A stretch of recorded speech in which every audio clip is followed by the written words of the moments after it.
बिस्मिल्लाहिर्रहमानिर्रहीम। आटे को ख़राब व काला होने से कैसे बचाया जाए।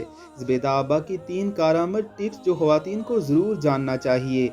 गर्मियों में आटे को थोड़ी देर फ्रिज से बाहर रखने पर यह खट्टा हो जाता है और ख़राब हो जाता है या काला हो जाता है।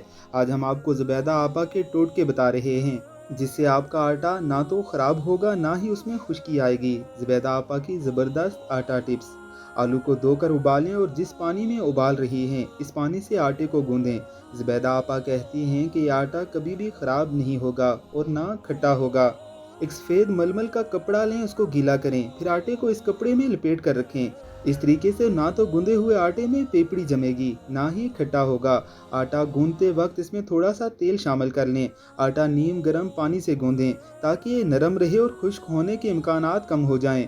गूंदा हुआ आटा खुश्क होने से बचाने के लिए हमेशा नम कपड़े से ढक कर रखें। इस तरीके से गूंदा हुआ आटा खुश्क नहीं होगा, ना इसमें पेपड़ी जमेगी और रोटी या पराठा भी नरम और मज़ेदार बनेगा।